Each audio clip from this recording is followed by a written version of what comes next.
साहित्य को लेकर किसी ने बड़े कमाल की बात कही है।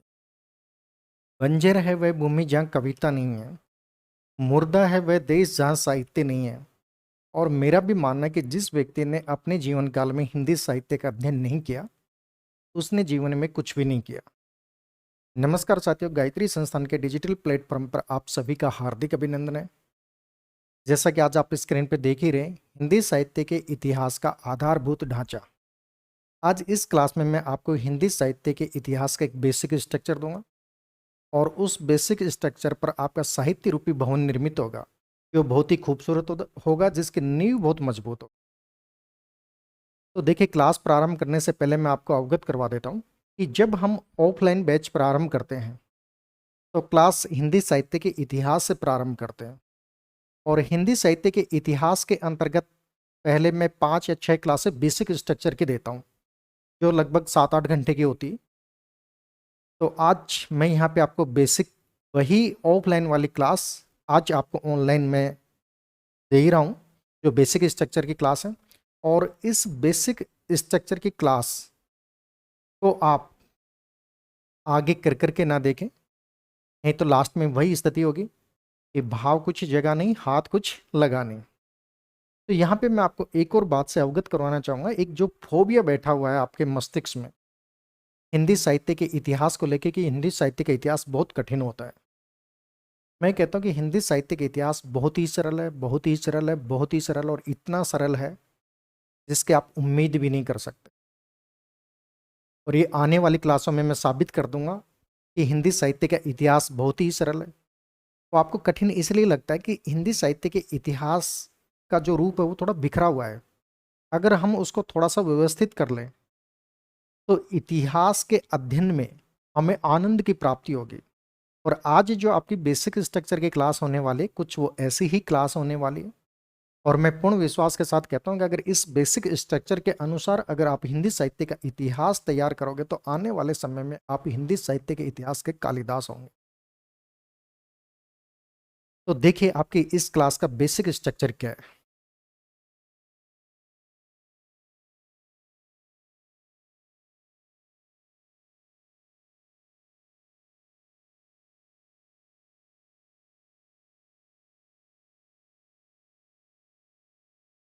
ये आपकी हिंदी साहित्य का इतिहास है।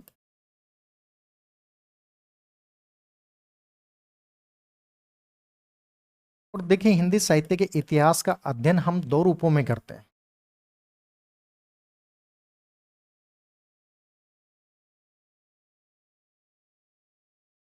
एक पद्य के रूप में, एक गद्य के रूप में। जो आपका पद्य भाग है, इसमें आपके काव्य आता है, काव्य या कविता आती है। जो आपका गद्य भाग है, इसके अंतर्गत आपको उपन्यास का अध्ययन करना होता है। उपन्यास है, कहानी है, निबंध है, नाटक है, आलोचना है, और अन्य गद्य विधाएं, तो जिसके अंतर्गत आत्मकथा है, संस्मरण है, रेखा चित्र है, रिपोर्टाज है, डायरी लेखन है, पत्र लेखन आ जाती है।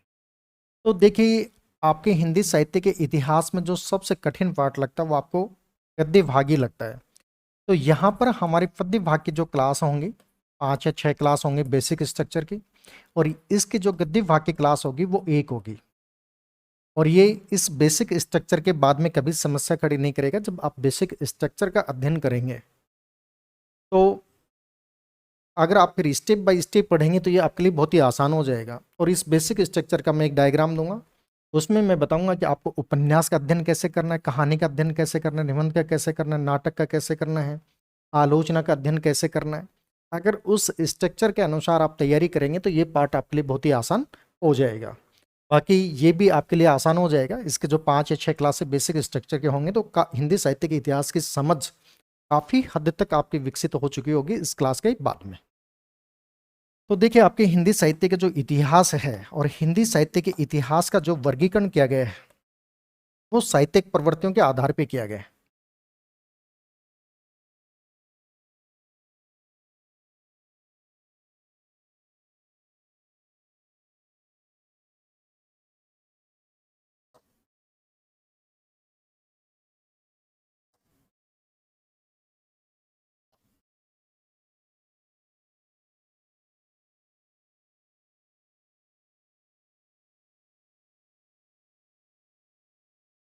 हिंदी साहित्य का इतिहास।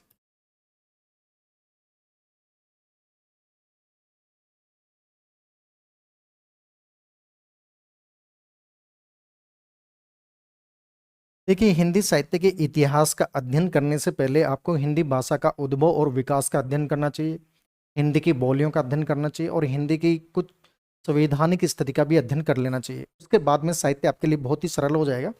अगर हिंदी की संवैधानिक स्थिति का भी अध्ययन नहीं करते हैं, अगर हिंदी भाषा का उद्भव और विकास का अध्ययन भी आप कर लेंगे, तो हिंदी साहित्य का इतिहास आपके लिए बहुत ही आसान हो जाएगा। तो देखिए, हिंदी भाषा का जो विकास होता है, सबसे पहले संस्कृत है, पाली है, प्राकृत है, फिर अपभ्रंश है, अवट है, खड़ी बोली, और खड़ी बोली ही आगे चलकर भाषा के रूप में स्थापित हो जाती है। तो इस प्रकार से भाषाओं का विकास होता है। और अपभ्रंश के साथ में जैसे ही अपभ्रंश आती है, यहाँ पे अपभ्रंश भाषा का विकास होता है, वैसे हिंदी साहित्य का विकास भी प्रारंभ हो जाता है। तो जो हमारा हिंदी साहित्य का इतिहास है, इसका जो वर्गीकरण किया गया है वो साहित्यिक प्रवृत्तियों के आधार पर किया गया है, और साहित्यिक प्रवृत्तियों के आधार पर इसका वर्गीकरण 4 कालखंडों में किया गया है।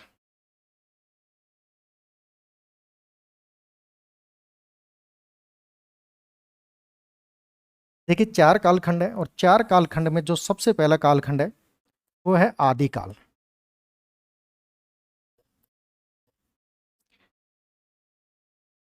दूसरा जो वर्गीकरण है, दूसरा जो खंड है वो है भक्ति काल। तीसरा रीति काल। चौथा खंड आधुनिक काल है।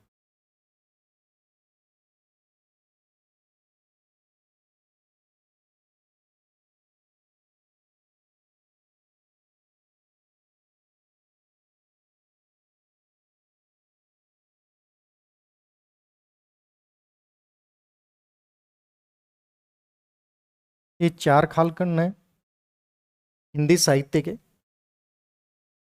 तो जिस समय अवधि में जिस प्रकार की साहित्य की प्रवृत्ति मिलती हैं, उन्हीं साहित्यिक प्रवृत्तियों के आधार पर उस काल का नामकरण कर दिया गया है। तो देखिए, हिंदी साहित्य के इतिहास की एक सबसे बड़ी समस्या थी उसका काल विभाजन और नामकरण। आज लगभग ये समस्या सुलझ चुकी है। जो आपको मैं काल विभाजन दे रहा हूँ यहाँ पे, काल विभाजन और नामकरण दे रहा हूँ, इस सर्वमान्य मत के अनुसार दे रहा हूँ। और इसके बाद में जब हिंदी साहित्य का हम अध्ययन करेंगे, तो वहां पर मैं काल विभाजन और नामकरण की आपको एक अलग से क्लास दूंगा, जिसके अंतर्गत जॉर्ज ग्रियर्सन का भी काल विभाजन होगा, मिश्र बंधुओं का भी काल विभाजन होगा, आचार्य रामचंद्र शुक्ल का भी काल विभाजन और नामकरण होगा, डॉक्टर राम कुमार वर्मा का भी होगा, आचार्य हजारी प्रसाद द्विवेदी का भी होगा, डॉक्टर गणपति चंद्रगुप्त का भी होगा, डॉक्टर नगेंद्र का भी होगा, डॉक्टर श्याम सुंदर दास का भी होगा, और सर्वमान्य मत के अनुसार भी काल विभाजन और नामकरण होगा। तो ये काल विभाजन और नामकरण की एक अलग से क्लास दूंगा मैं आपको। यहाँ पर केवल मैं आपको एक बेसिक स्ट्रक्चर दे रहा हूँ, हिंदी साहित्य के इतिहास को पढ़ने की समझ विकसित कर रहा हूँ कि आपको हिंदी साहित्य का इतिहास का अध्ययन कैसे करना चाहिए, जिसके बाद में ये विषय आपके लिए बिल्कुल ही सरल हो जाए। तो देखिए, जो सबसे पहला जो हिंदी साहित्य में काल आता है उसका नाम है आदिकाल। इसकी जो समय अवधि मानी गई हिंदी साहित्य में सर्वमान्य मत के अनुसार 1000 से 1350 ईस्वी का समय हिंदी साहित्य में आदिकाल के नाम से जाना जाता है। 1350 ईस्वी से 1650 ईस्वी का समय हिंदी साहित्य में भक्ति काल के नाम से जाना जाता है। 1650 ईस्वी से 1850 ईस्वी का समय हिंदी साहित्य में रीति काल के नाम से जाना जाता है। और 1850 ईस्वी से आज तक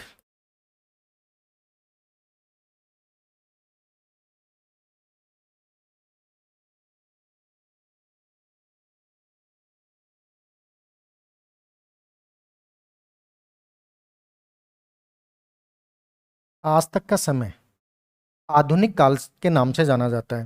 देखिए, आगे चलकर आधुनिक काल का विभाजन भी 7 भागों में किया गया है, वो हम अभी जानेंगे कि इसके 7 भाग कौन कौन से हैं और किस प्रकार से हमें इसका अध्ययन करना है।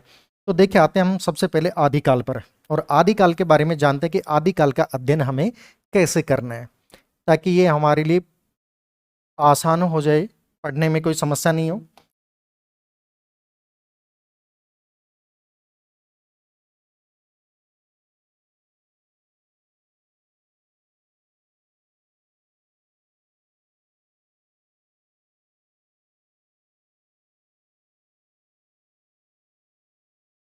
देखिए, आदिकाल है, और आदिकाल के अंतर्गत आपका जो साहित्य आता है वो धर्माश्रित साहित्य आता है, इसका अध्ययन हमें करना है।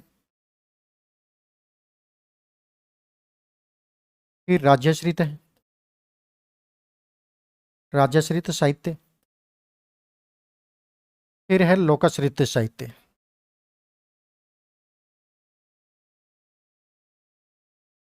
आदिकालीन साहित्य का वर्गीकरण तीन भागों में होगा: धर्माश्रित साहित्य, राज्याश्रित साहित्य और लोकाश्रित साहित्य।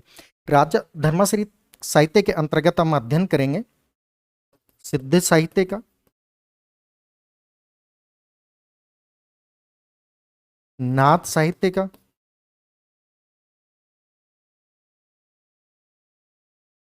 और जैन साहित्य का। यहां पर आपको तीन प्रकार के काव्य का अध्ययन करना पड़ेगा: सिद्ध साहित्य, नाथ साहित्य और जैन साहित्य। अगर आपको राज्यश्रित साहित्य को आसान बनाना है तो राज्यश्रित साहित्य के अंतर्गत रासो ग्रंथ आते हैं। तो यहां पर राज्यश्रित साहित्य का अध्ययन भी तीन भागों में वर्गीकृत करके कर सकते हैं: वीरता प्रधान रासो काव्य, वीरता प्रधान है, श्रृंगार प्रधान है,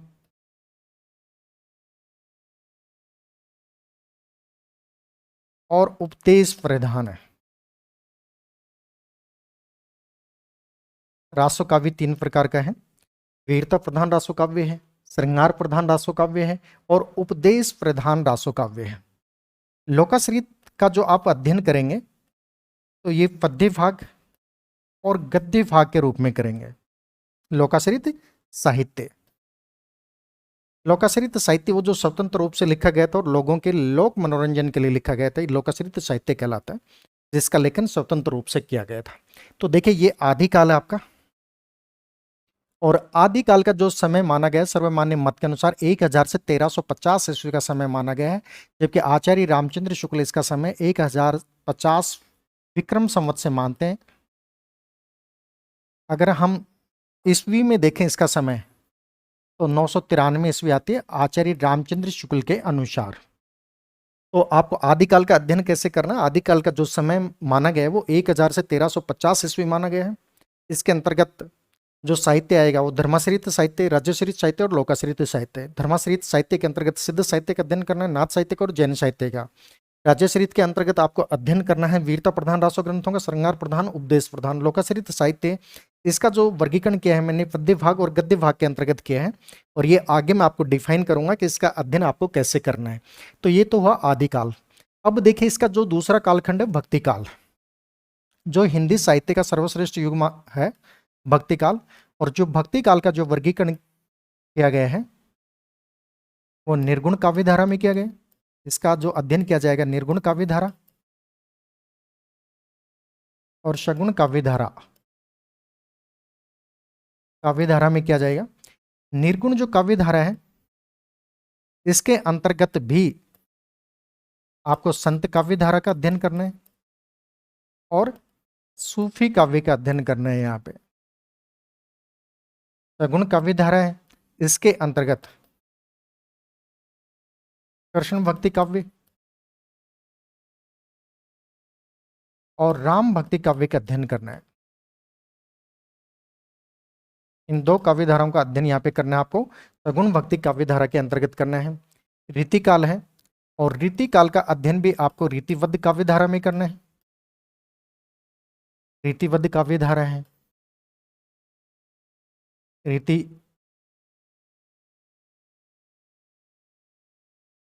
रीति सिद्ध काव्य धारा है, रीति मुक्त काव्य धारा है। ये इसके तीन काव्य धाराएं मानी जाती हैं, और इन तीन में ये साहित्य वर्गीकृत किया गया है रीतिकाल।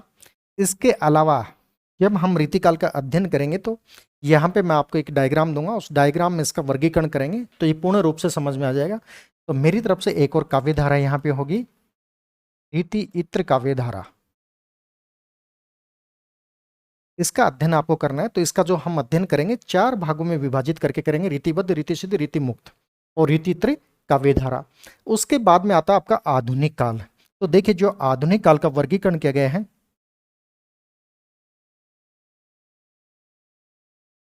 वो 7 भागों में किया गया। इसके भी 7 कालखंड मिलते हैं आधुनिक काल के। और आधुनिक काल अभी भी चल रहा है, जिस काल में हम रह रहे हैं ये आधुनिक काल ही है। और 1850 ईस्वी से आधुनिक काल का प्रारंभ होता है, जो आज तक अनवरत रूप से जारी है। तो इसके अंतर्गत कौन कौन सी काव्य धाराएं आती हैं? सबसे पहले जो आता है भारतेंदु युग। और भारतेंदु युग, भारतेंदु युग का समय जो है वो 1850 ईस्वी से 1900 ईस्वी का समय है।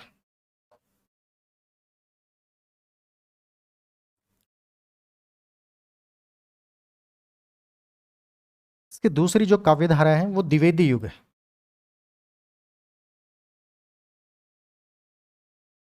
और द्विवेदी युग का समय है 1900 से 1918 ईस्वी। फिर क्षयवाद है, और क्षयवाद का जो समय है 1918 से 1936 ईस्वी। फिर प्रगतिवाद है, इसका जो समय है 1936 ईस्वी से 1943 ईस्वी। फिर आता है प्रयोगवाद। प्रयोगवाद का जो समय है 1943 से लेके 1951 ईस्वी तक प्रयोगवाद है हिंदी साहित्य में। ये नई कविता है,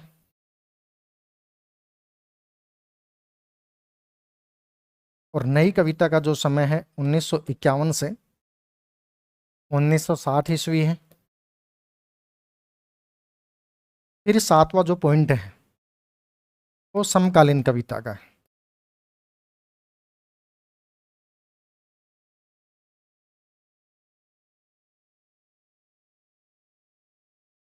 इसका जो समय है 1960 ईस्वी से आज तक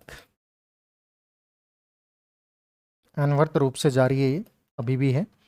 समकालीन कविता या साठोत्तरी कविता, 60 के दशक के बाद में जो कविता लिखी गई वो साठोत्तरी कविता है। तो इस प्रकार से हिंदी साहित्य के इतिहास का वर्गीकरण किया गया। ये वर्गीकरण है इसके साहित्यिक प्रवृत्तियों के आधार पे। देखिए, आचार्य रामचंद्र शुक्ल भी कहते हैं कि प्रत्येक देश का साहित्य वहां की जनता की संचित चित्त वृत्तियों का प्रतिबिंब होता है। जैसे जैसे चित्त वृत्तियों में परिवर्तन आता है, वैसे वैसे में भी साहित्य में भी परिवर्तन आता है। तो देखिए, ये इसका वर्गीकरण था, और ये जो वर्गीकरण किया गया साहित्यिक प्रवृत्तियों के आधार पर किया गया। जो मैंने ये काल विभाजन और नामकरण दिया है, ये सर्वमान्य मत के अनुसार दिया है। और इस मत के अनुसार ही ये जो मैंने वर्गीकरण किया है, इस वर्गीकरण के अनुसार ही आपको हिंदी साहित्य के इतिहास का अध्ययन करना है, ताकि साहित्य आपके लिए बहुत ही आसान हो जाए। अब हम आगे जानेंगे कि इन कालखंडों के अंतर्गत और इन काव्य धाराओं के अंतर्गत कौन कौन से कवि आते हैं, उनके द्वारा किस प्रकार के साहित्य का लेखन किया गया, वो सब हम अब आगे जानेंगे। तो देखिए, ये इसका वर्गीकरण है। आदिकाल है, भक्तिकाल, रीतिकाल और आधुनिक काल, ये चार कालखंड हैं इसके। तो चलिए बढ़ते हैं आगे।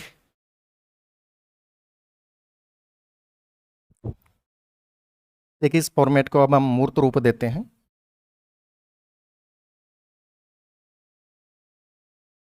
हिंदी साहित्य का इतिहास।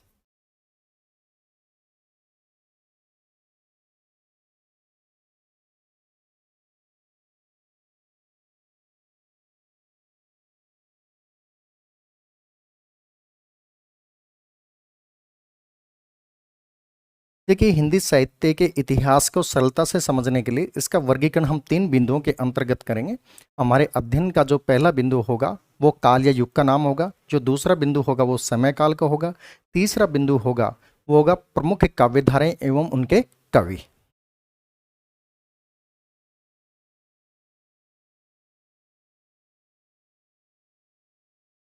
काल या युग, समय काल, प्रमुख काव्यधाराएं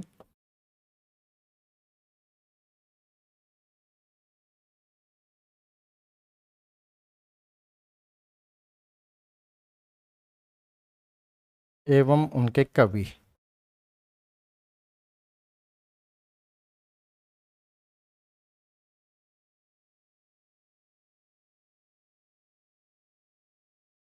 इस फॉर्मेट के अंतर्गत ये 3 बिंदु होंगे।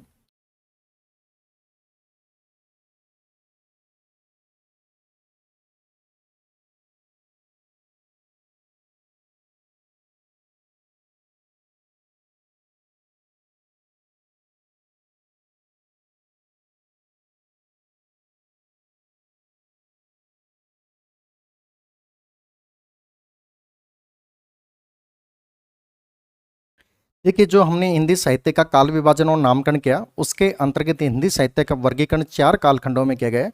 तो जो पहला कालखंड है वो आदिकाल है, और आदिकाल को आचार्य रामचंद्र शुक्ल ने वीर गाथा काल भी कहा है।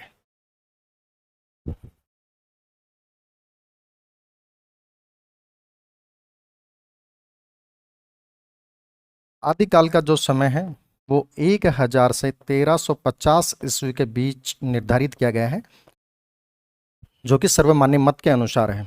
तो देखिए, आदिकाल के अंतर्गत मैंने बताया था कि आदिकाल के अंतर्गत हम धर्माश्रित साहित्य का अध्ययन करेंगे, राज्यश्रित साहित्य का अध्ययन करेंगे और लोकाश्रित साहित्य का अध्ययन करेंगे।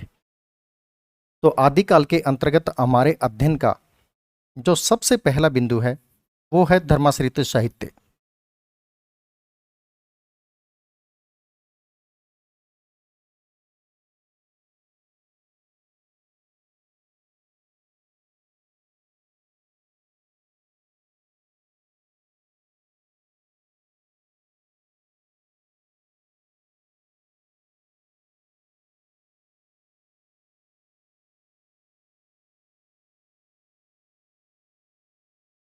देखिए, आदिकाल में जिन कवियों के द्वारा धर्म को आधार बनाकर साहित्य लेखन किया गया है वह धर्माश्रित साहित्य कहलाता है। और धर्माश्रित साहित्य के अंतर्गत हम अध्ययन करेंगे सिद्ध साहित्य का, नाथ साहित्य का और जैन साहित्य का। तो हमारे अध्ययन का पहला बिंदु हुआ सिद्ध साहित्य।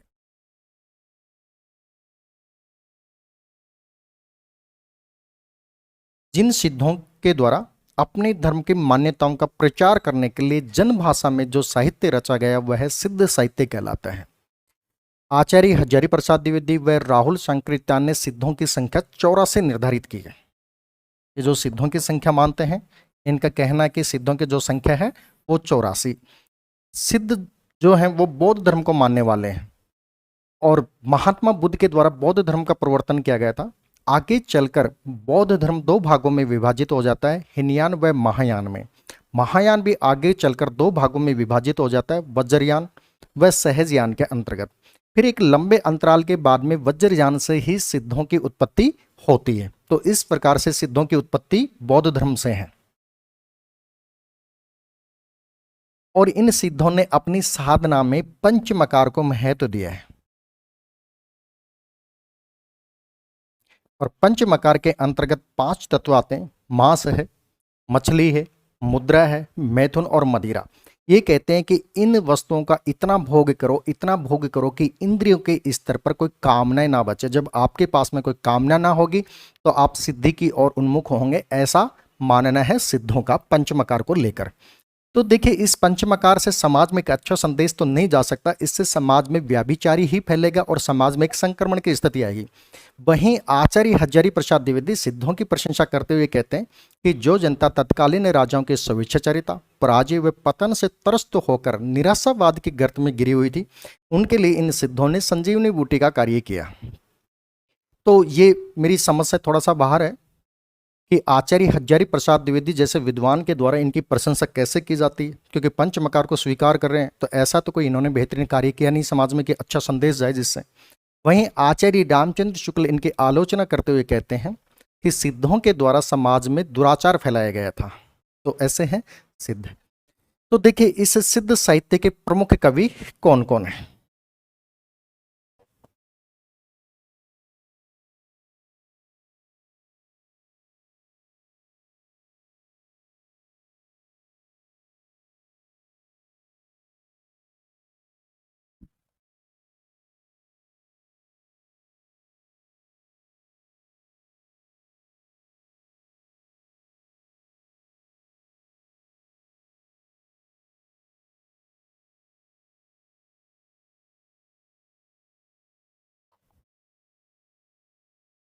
इस काव्य धारा के जो पहले कवि हैं वो है सरहप्पा, जिन्हें सरहप आदि के नाम से भी जाना जाता है। फिर सबरपा, लुईपा, डोम्बीपा,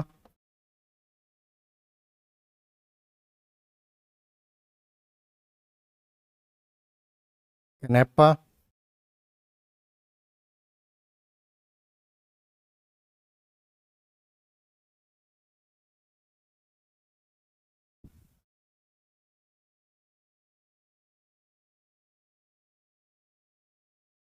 डोम्बिपा के बाद में कनेपा, कुकुरीपा,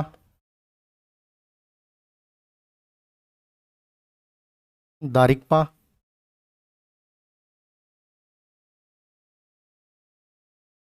बुसुकपा,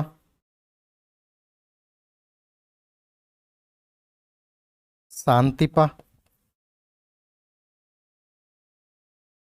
तिलोपा आदि प्रमुख कवि हैं। वैसे तो देखिए सिद्धों की संख्या 84 है, किंतु इनमें से 14 सिद्ध ही ऐसे हैं जिनकी रचनाएं प्राप्त होती हैं। तो यहाँ पर जो मैंने लिखे हैं वो प्रमुख सिद्ध लिखे हैं, और परीक्षक के द्वारा जो प्रश्न पूछे जाते हैं वो लगभग लगभग इन्हीं कवियों से पूछे जाते हैं। तो देखिए इस काव्य धारा के जो पहले कवि हैं सरहप्पा हैं, और सरहप्पा से ही सिद्ध साहित्य का आरंभ होता है। इनका जो समय काल हिंदी साहित्य में निर्धारित किया गया है वो है 769 ईस्वी। राहुल शंकरिता ने इन्हें हिंदी का प्रथम कवि मानते हैं। डॉक्टर नगेंद्र भी इस मत से सहमति जताते हैं, और सर्वमान्य मत के अनुसार भी सरहप्पा हिंदी के प्रथम कवि हैं। सरहप्पा के द्वारा लगभग 32 ग्रंथों की रचना की गई, जिनमें से दोहा कोश इनकी प्रसिद्ध रचना है, और इसी रचना के कारण इनकी प्रसिद्धि है, दोहा कोश के कारण। और सबरपा देखिए पहले ब्राह्मण धर्म के थे, बाद में इनके द्वारा बौद्ध धर्म ग्रहण कर लिया जाता है और ये सिद्ध बन जाते हैं। तो ब्राह्मणों पर व्यंग्य करते हुए सरहप्पा कहते हैं, पंडित सल सत्य बखाना है, देह बुद्धि बसंत न जाना है।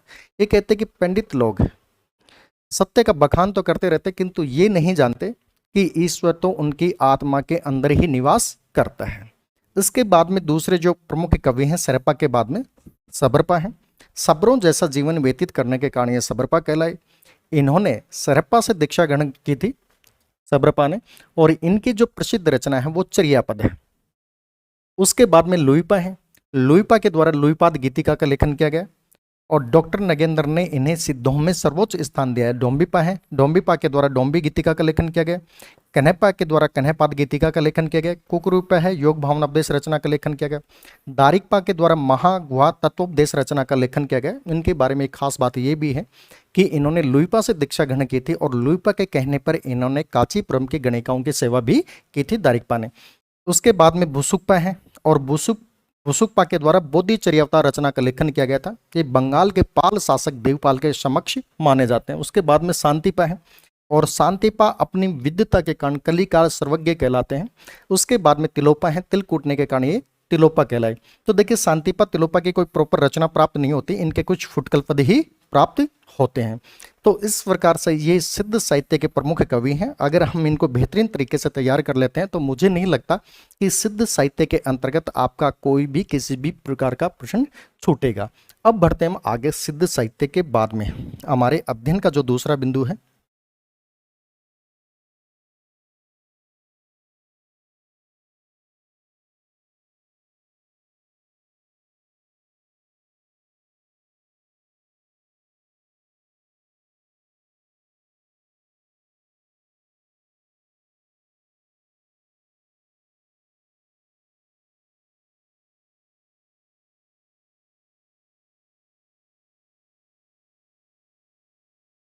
वो है नाथ साहित्य।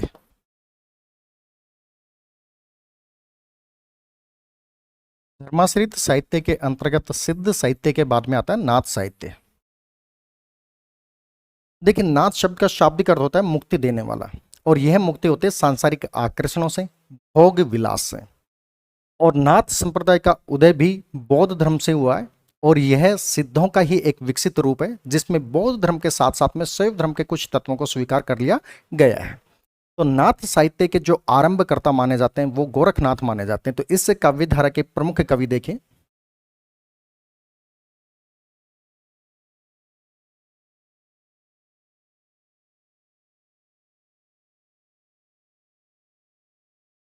देखिए यहाँ पे मैं आपको एक और बात से अवगत करवा देता हूँ कि मैं यहाँ पर आपको हिंदी साहित्य के इतिहास का अध्यापन नहीं करवा रहा हूँ।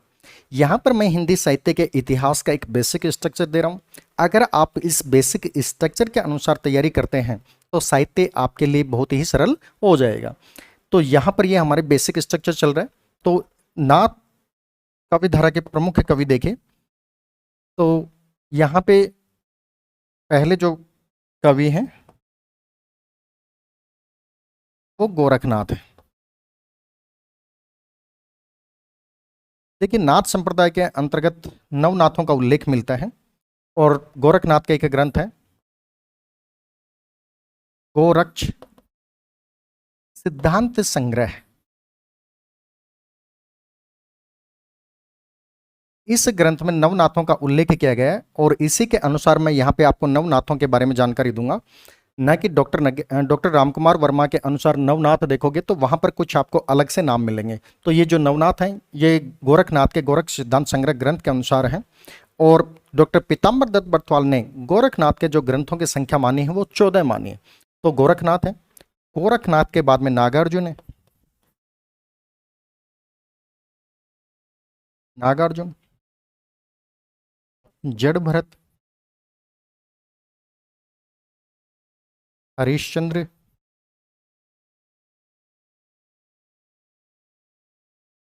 सत्यनाथ,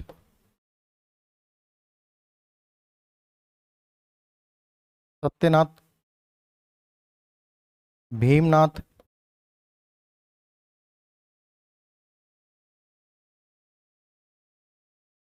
चरपट, जलंधर, मलयार्जुन। ये नवनाथ हैं जो गोरक्ष सिद्धांत संग्रह ग्रंथ के अनुसार है। इसके अतिरिक्त जब आप डॉक्टर नगेंद्र के इतिहास का अध्ययन करेंगे तो आपको वहां पर कुछ नाम और मिलेंगे, जैसे गोपीचंद है,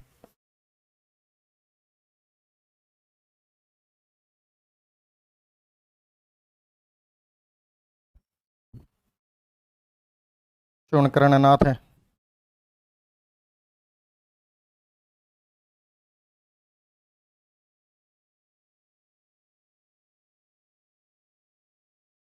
चौरंगीनाथ है,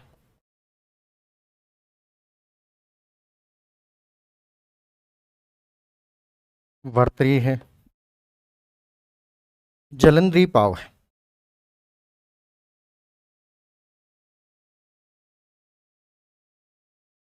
ये वही जलंधरनाथ हैं जो मैंने आप ऊपर लिखा है जलंधरी पाव। ये नाम आपको डॉक्टर नगेंद्र के इतिहास में मिलेंगे।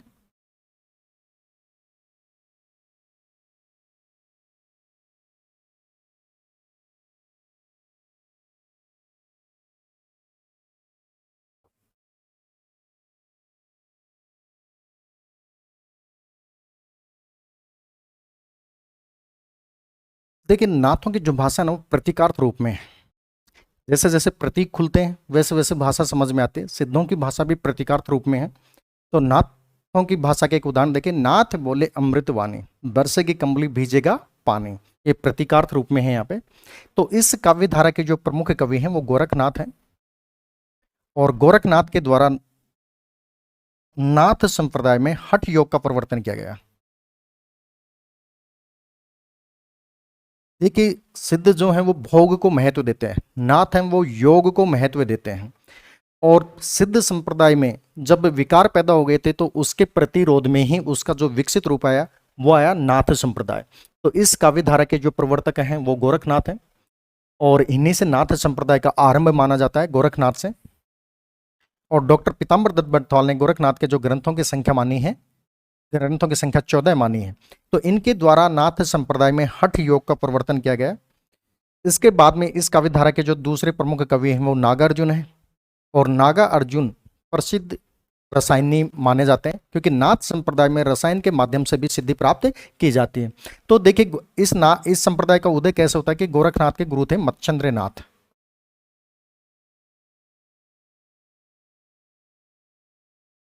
ये पहले सिद्ध थे, बाद में नाथ संप्रदाय में आ जाते हैं।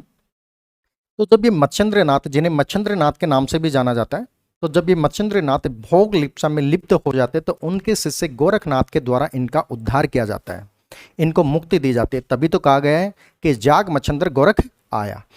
तो ये इस प्रकार से नाथ संप्रदाय के नवनाथ, नागार्जुन, जड़भरत, हरिश्चंद्र, सत्यनाथ, भीमनाथ, चरपट, जलेंद्रनाथ और मलयार्जुन है। तो इन कवियों का अगर हम बेहतरीन तरीके से अध्ययन करते हैं तो नाथ संप्रदाय हमारा तैयार हो जाएगा, और मुझे नहीं लगता कि यहाँ से आपका कोई प्रश्न किसी भी परीक्षा में छूटेगा। अब बढ़ते हैं हम आगे।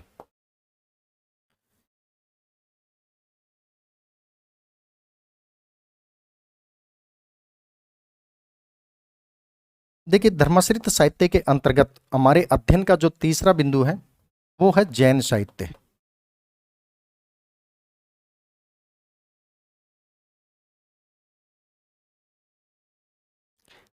जैन शब्द जिन शब्द से बना है जिसका अर्थ होता है विजेता, अर्थात जिसने अपनी इंद्रियों पर विजय प्राप्त कर ली वो जैन कहलाता है।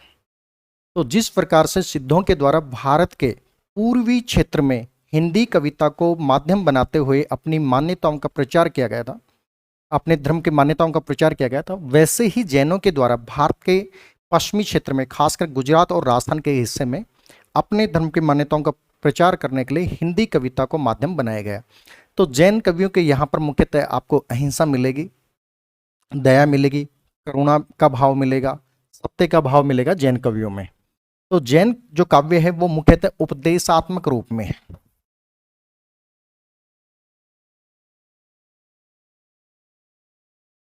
तो इस काव्य धारा के प्रमुख कवि देखिए,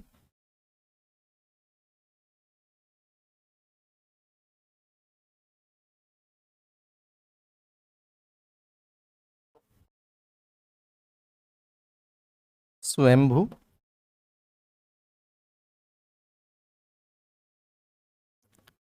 पुष्पदंत,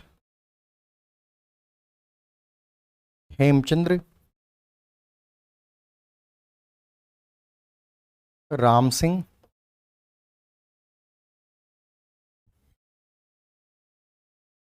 धनपाल, जोइंदू,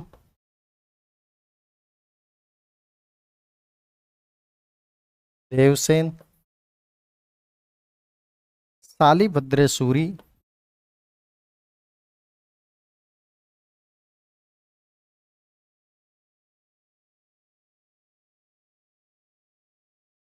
चिंदत सूरी,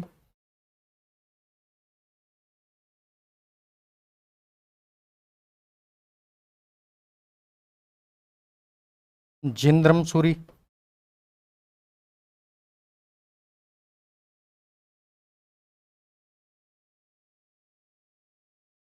सुमति गणी,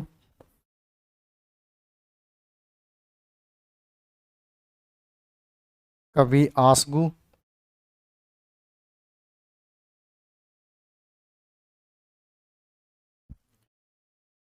विजय सेन सूरी,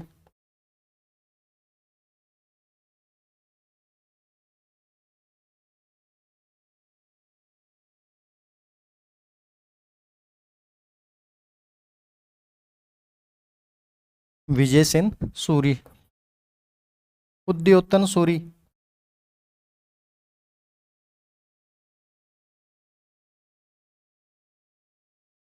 सोमप्रभ सूरी,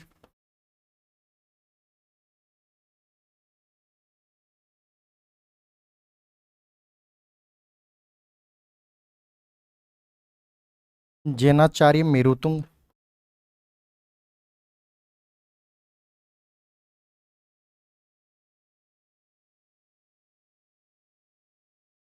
राजशेखर सूरी,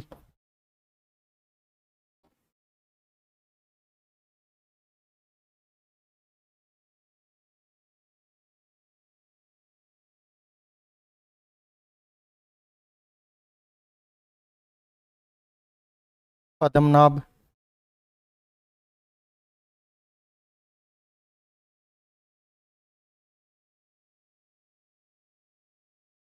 कनकामर मुनि।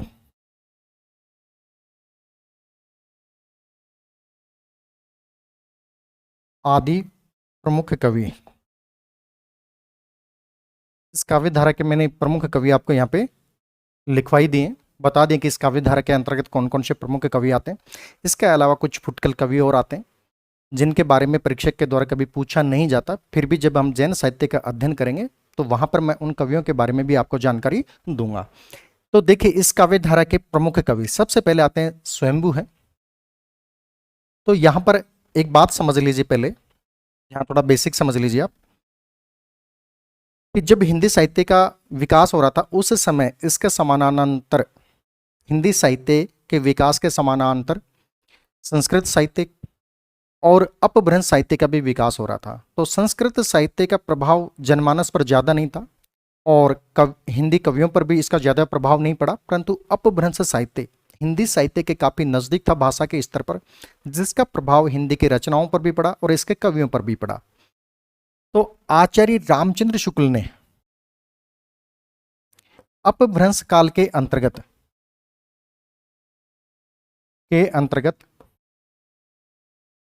अपभ्रंश व आरंभिक हिंदी के कवियों को एक ही स्थान पर शामिल कर दिया है, जिसमें बाद में एक लंबे अंतराल के बाद में जब नवीन खोजें हुई तो पता चला कि इसमें से कुछ कवि आरंभिक हिंदी के हैं और कुछ कवियों को अपभ्रंश काल के अंतर्गत रखा गया है। तो देखिए, यहां पर डॉक्टर देवेंद्र कुमार जैन कहते हैं कि स्वयंभू है, पुष्पदंत है, राम सिंह है, धनपाल है, जोहिंदू है, देवसेन है, जिंदत सूरी है और अब्दुल रहमान है। ये कवि अपभ्रंश के कवि, इनको अपभ्रंश के कवि माना है।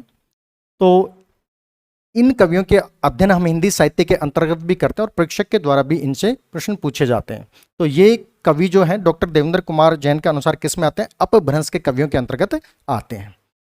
तो देखिए, जो इस काव्य धारा के जो पहले कवि स्वयंभू हैं और स्वयंभू का जो समय माना जाता है वो 783 ईस्वी के लगभग माना जाता है। इनका जन्म समय काल 783 ईस्वी माना जाता है स्वयंभू का। और डॉक्टर रामकुमार वर्मा स्वयंभू को हिंदी का प्रथम कवि मानते हैं। स्वयंभू के द्वारा कई सारे ग्रंथों की रचना की गई, परंतु इनकी जो प्रसिद्ध रचना है वो पौंचरीव है, जिसमें राम कथा का वर्णन किया गया और इसी कारण से स्वयंभू को अपभ्रंश का वाल्मीकि कहा जाता है। उसके बाद में पुष्पदंत है और पुष्पदंत के द्वारा महापुराण रचना का लेखन किया गया और इस महापुराण रचना में 63 महापुरुषों की जीवन गाथा का वर्णन किया गया है और इन्हें पुष्पदंत को अपभ्रंश का वेदव्यास कहा जाता है। उसके बाद में हेमचंद्र आते हैं। तो देखिए, हेमचंद्र थोड़े से अपवाद के रूप में, तो मैंने बताया कि जैन मुनियों के यहाँ पर अहिंसा को महत्व दिया गया है, किंतु ये दरबारी कवि हैं हेमचंद्र और दरबार में रहते हुए काव्य लेखन करते हैं। ये गुजरात के शासक सिद्धराज जयसिंह व उनके भतीजे कुमारपाल के दरबार में रहकर काव्य लेखन करते हैं।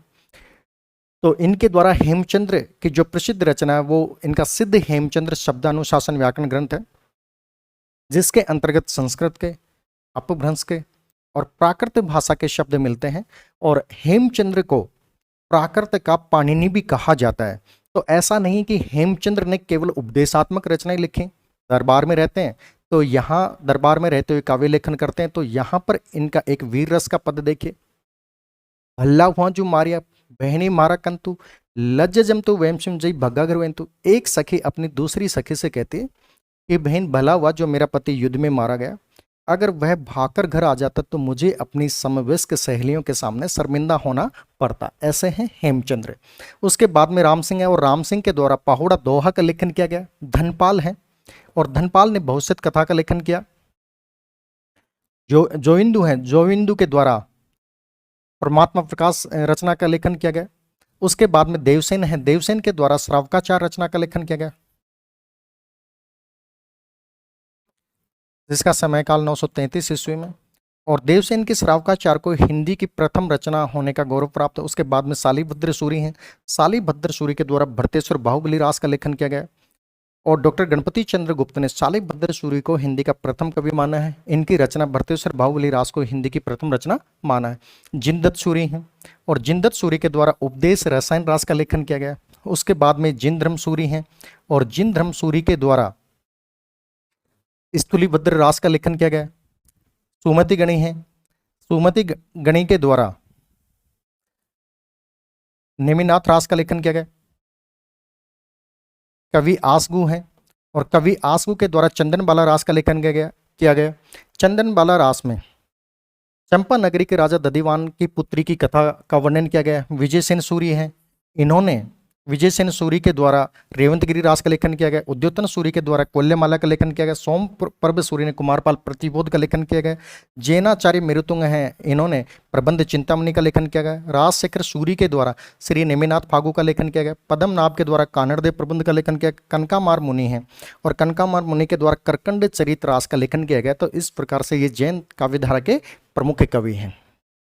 अब बढ़ते हम आगे। तो देखिए हमारा धर्माश्रित साहित्य हो चुका है। धर्माश्रित साहित्य के बाद में हम अध्ययन करेंगे राजश्रित साहित्य का। तो हमारे अध्ययन का जो दूसरा बिंदु हुआ वो हुआ राजश्रित साहित्य।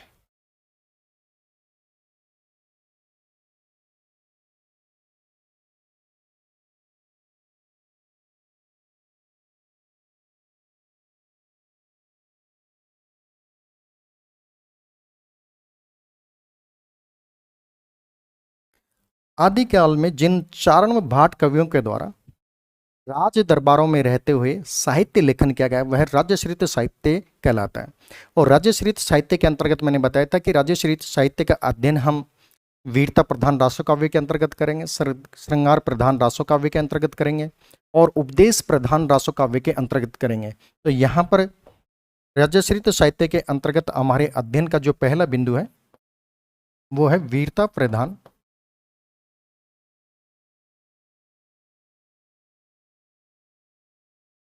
रासो काव्य।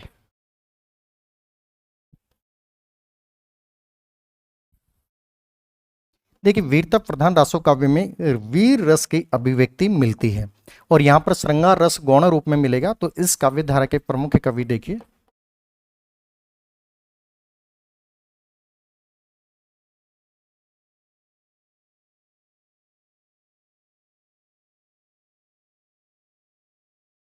चंद्रवरदाई,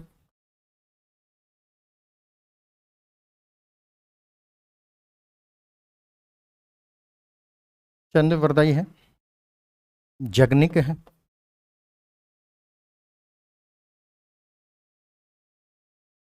दलपति विजय,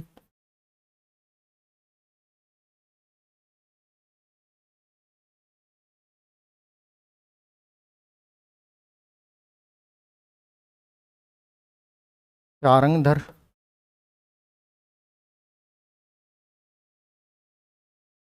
नलसिंह भट्ट,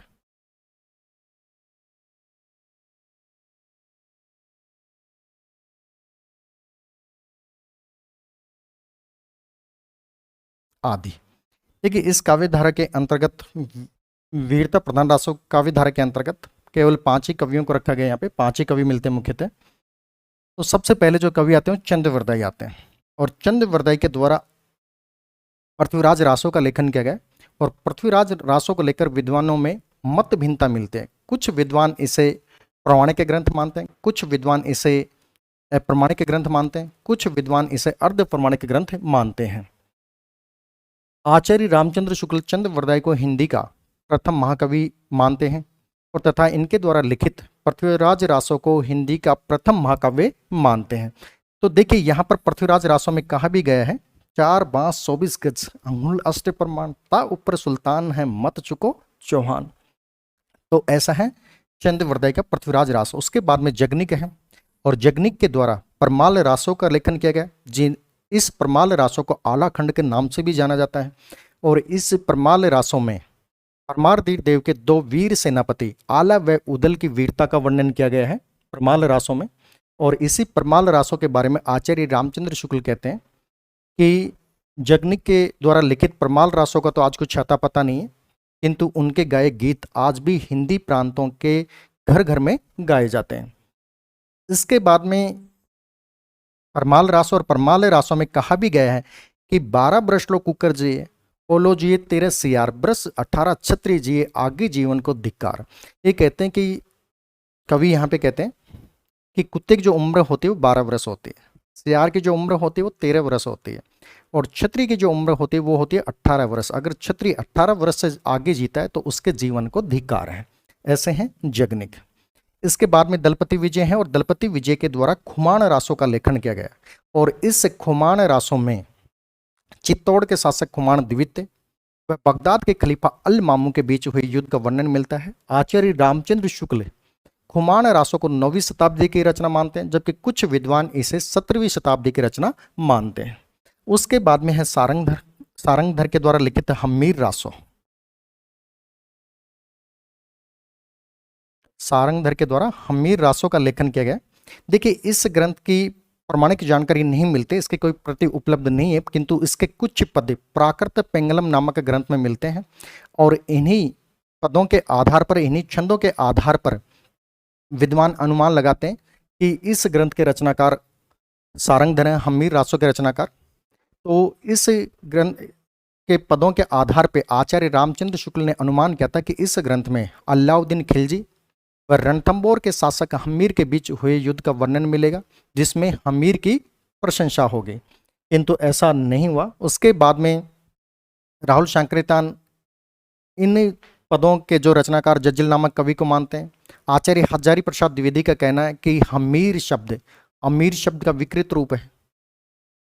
तो इस ग्रंथ के बारे में प्रमाणिक जानकारी का अभाव मिलता है। तो ये वही हम्मीर हैं जो रणथंबोर के शासक है, जो अपनी हठ धर्मिता के कारण जाने जाते हैं। इनके बारे में कहा भी जाता है, सिंह सुवन सत्पुरुष वचन कदली फले एक बार तिरिया तेल हमीर हठ चढ़े ना दूजी बार। ये अपनी हठ धर्मिता के कारण प्रसिद्ध हैं हम्मीर। उसके बाद में नरसिंह भट्ट है और नरसिंह भट्ट के द्वारा विजयपाल रासों का लेखन किया गया। इस ग्रंथ में करौली के शासक या विजयगढ़ के शासक विजयपाल व पंग राजा के बीच हुए युद्ध का वर्णन मिलता है, जिसमें विजयपाल का अतिशयोक्तिपूर्ण वर्णन भी प्राप्त होता है। तो ये थे वीरता प्रधान रासो काव्य धारा के प्रमुख कवि। अब बढ़ते हैं हम आगे। तो राजश्रित साहित्य के अंतर्गत हमारे अध्ययन का जो दूसरा बिंदु है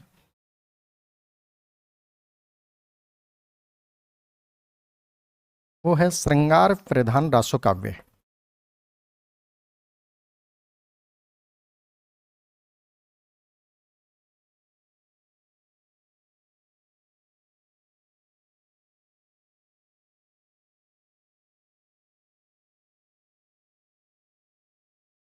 देखिए, श्रृंगार प्रधान रासो काव्य में श्रृंगार रस की प्रधानता मिलेगी और यहाँ पर वीर रस गौण रस के रूप में मिलेगा। तो इस काव्य धारा के अंतर्गत दो प्रमुख कवि हैं।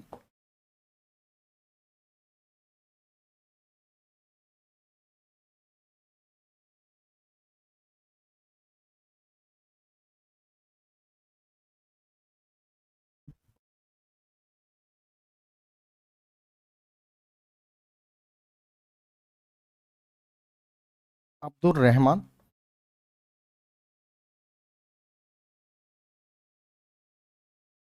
और नरपति नालय।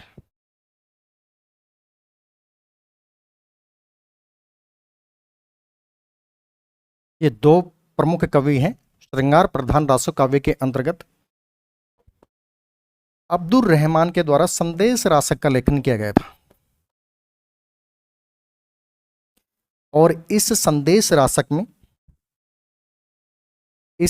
रासक में विक्रमपुर की एक वियोगिनी के विरह की गाथा का वर्णन किया गया है। और यहाँ पर अब्दुल रहमान ऐसे प्रथम मुस्लिम कवि हैं जिनके द्वारा किसी भारतीय भाषा में पहली बार लेखन किया गया। उसके बाद में नरपति नालय है और नरपति नालय के द्वारा बिसलदेव रासों का लेखन किया गया।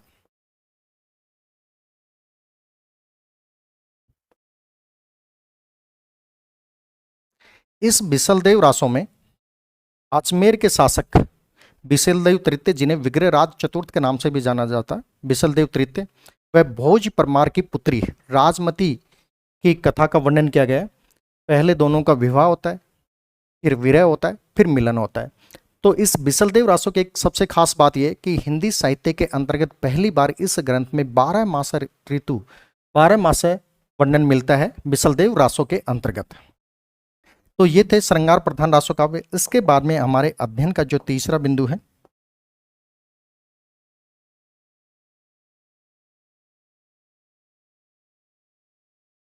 वो है उपदेश प्रधान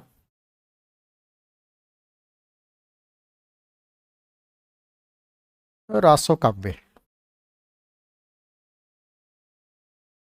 देखिए, यहां पर इस काव्य धारा के अंतर्गत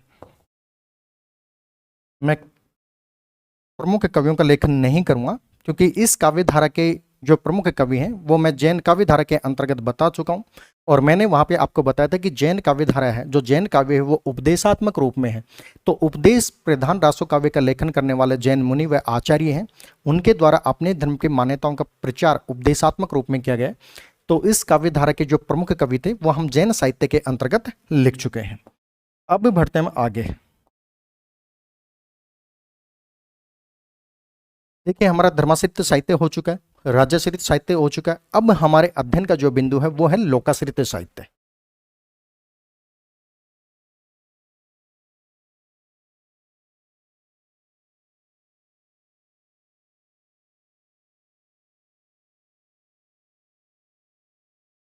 आदि काल में जिन कवियों के द्वारा लोगों के मनोरंजन के लिए स्वतंत्र रूप से साहित्य लेखन किया गया, वह लोकाश्रित साहित्य कहलाता है। यह साहित्य न तो धर्म को आधार बनाकर लिखा गया था, न ही राज दरबारों में लिखा गया था। इस साहित्य का लेखन कुछ कवियों के द्वारा स्वतंत्र रूप से किया गया था, वो भी लोगों के मनोरंजन के लिए किया गया था। तो मैंने कहा था कि लोकाश्रित साहित्य का अध्ययन हम दो बिंदुओं के अंतर्गत करेंगे, पद्य भाग के अंतर्गत और गद्य भाग के अंतर्गत। तो लोकाश्रित साहित्य के अंतर्गत हमारे अध्ययन का जो पहला बिंदु है वो है पद्य भाग।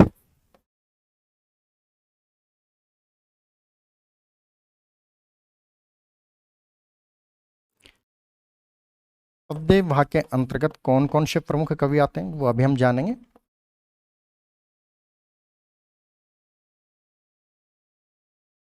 इस काव्य धारा के जो प्रमुख कवि हैं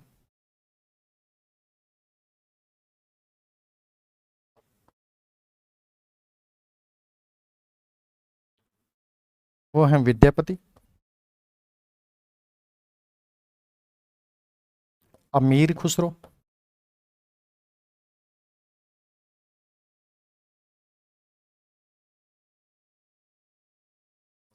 कल्लोल कवि,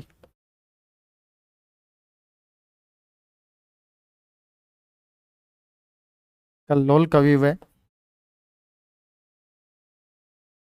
कुशल राय वाचक,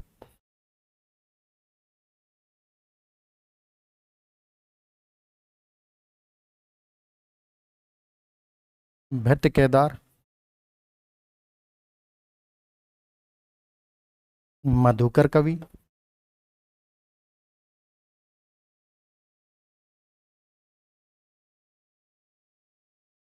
अज्ञात,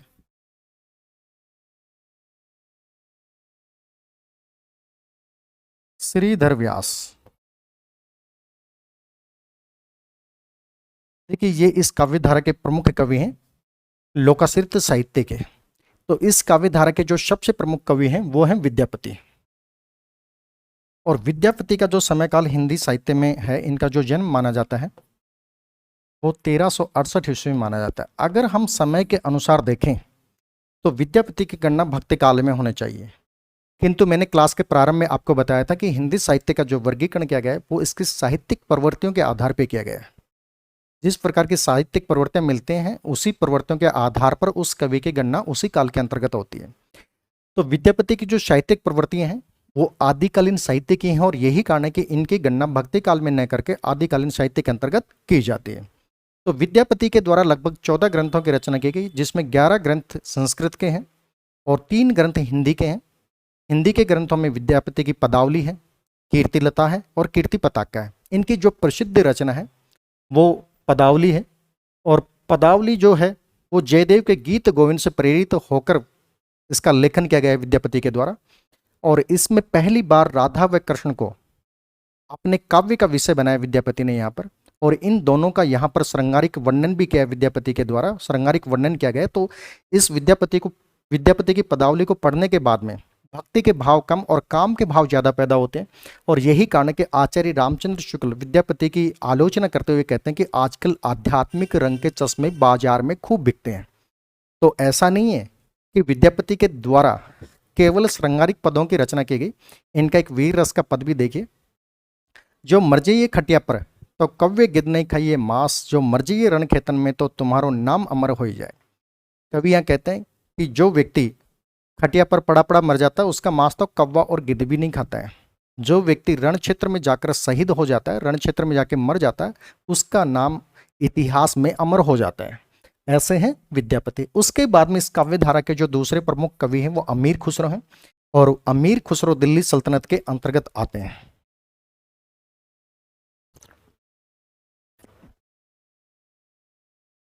ये दिल्ली सल्तनत के अंतर्गत आते हैं। इन्होंने लगभग अपने समय काल के अंतर्गत 11 सुल्तानों के यहाँ पे सेवाएं दी होंगी, और लगभग हर क्षेत्र पे इन्होंने लेखनी चलाई। दो सुखने इन्होंने लिखे, गजल लिखी इन्होंने, नू मुकरियाँ लिखी, पहेलियाँ लिखी, नूस पर रचना लिखी, आवाज एक खुसरवी रचना का लेखन किया है। तो इस प्रकार से कई सारी रचनाएं लिखकर इन्होंने लोगों का मनोरंजन भी किया। तो इनकी मुकरी का एक उदाहरण है, लिपट लिपट के वाके सोई, छाती से छाती लगा के रोई, दांत से दांत बजे तो ताड़ा, ए सखी साजन ना सकी जाड़ा। इसके अलावा इन्होंने एक बेटी के दुख को व्यक्त करते हुए भी कहा है, काहे को ब्याए प्रदेश सुन बाबुल मोरे, भैया को दिए बाबुल महला दो महला, हमको दिए है प्रदेश सुन बाबुल मोरे, मैं तो हूँ बाबुल तेरे खुट्टे की गैया, हाके हूके जाऊं प्रदेश सुन बाबुल मोरे। तो एक बेटी के दुख को भी इन्होंने व्यक्त किया है। गुरु को लेकर भी इनके मन में अगाध श्रद्धा थी, और जब इनके गुरु की मृत्यु होती है तो उस वक्त ये दिल्ली से बाहर होते हैं, और इनके गुरु होते हैं निजामुद्दीन औलिया। तो गुरु को लेकर इनके मन में बहुत प्रेम था, और जब इनके गुरु की मृत्यु हो जाती है तो बाद में जब ये उनकी मजार पर जाते हैं तो कहते हैं, गौरी सोवे सेज पर मुख पर डारे केस, चल खुसरो घर आपने रहने चाहूं भाई देश। ऐसे हैं अमीर खुसरो। उसके बाद में आते हैं कल्लोल कवि व कुशल लाभ वाचक। तो देखिए, कल्लोल कवि के द्वारा ढोला मारूरा दुआ का लेखन किया गया, जिसमें एक प्रेम कथा का वर्णन किया गया, जो राजस्थान के पश्चिमी क्षेत्र में बहुत ही प्रचलित रचना है ये कल्लोल कवि की ढोला मारूरा दुआ। इसके बाद में कुशल लाभ राय के द्वारा कुछ चौपाइयां और जोड़ी गई ढोला मारूरा दुआ में। इसके बाद में आते हैं भट्ट केदार और मधुकर कवि। ये दोनों कवि कन्नौज के शासक जयचंद के दरबार में रहते थे। जिस प्रकार से चंद्रवरदाई के द्वारा पृथ्वीराज रासो का लेखन किया गया, उन्होंने अपने आश्रयदाता की प्रशंसा में चंद्रवरदाई ने पृथ्वीराज रासो का लेखन किया था, उसी प्रकार से भट्ट केदार व मधुकर कवि के द्वारा भी अपने आश्रयदाता की प्रशंसा में इन ग्रंथों का लेखन किया गया। भट्ट केदार के द्वारा जयचंद प्रकाश का लेखन किया गया, मधुकर कवि के द्वारा जयमेघ जस चंद्रिका का लेखन किया गया। इसके बाद में अज्ञात आते हैं। देखिए, अज्ञात किसी का नाम नहीं, किसी कवि का नाम नहीं है। आपके आदिकाल में एक रचना आती है वसंत विलास। वसंत विलास, इस रचनाकार का तो आज कुछ अता पता नहीं है, इस ग्रंथ का रचनाकार कौन है, इसलिए उसके कवि को अज्ञात माना जाता है। और वसंत विलास के बारे में डॉक्टर माता प्रसाद गुप्त ने कहा है कि यह आदिकालीन साहित्य के अंतर्गत बेजोड़ रचना है। इसके बाद में श्रीधर व्यास हैं, और श्रीधर व्यास के द्वारा रणमल छंद का लेखन किया गया। तो इस प्रकार से लोकाश्रित साहित्य के अंतर्गत ये पद्य साहित्य था। इसके बाद में देखिए इसका दूसरा बिंदु गद्य साहित्य। पद्य भाग के बाद में हमारे अध्ययन का जो दूसरा बिंदु है वो है गद्य भाग।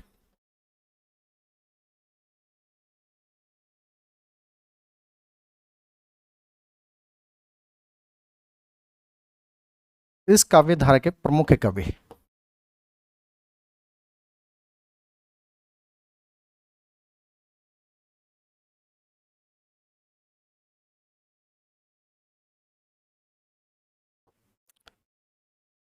सबसे पहले है रोड़ा कवि।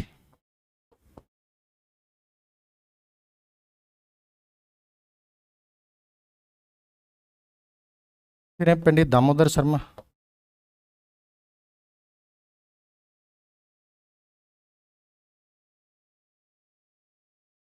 फिर हैं ज्योतिरीश्वर ठाकुर।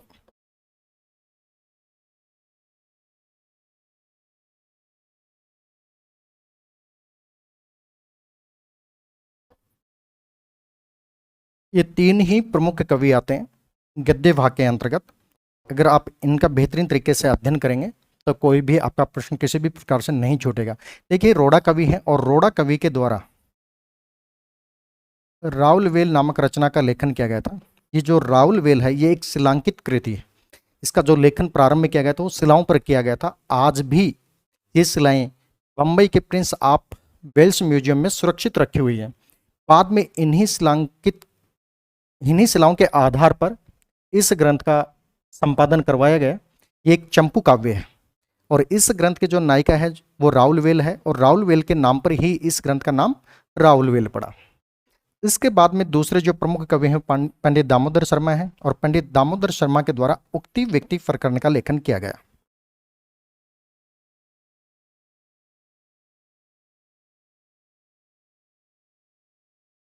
उक्ति व्यक्ति प्रकरण का लेखन किया गया। इस ग्रंथ के बारे में आचार्य हजारी प्रसाद द्विवेदी का मत है कि इसमें बनारस के आसपास के प्रदेशों की संस्कृति व भाषा के बारे में जानकारी प्राप्त होती है। फिर तीसरे जो प्रमुख कवि हैं ज्योतिष ठाकुर हैं, इनके द्वारा वर्ण रत्नाकर का लेखन किया गया।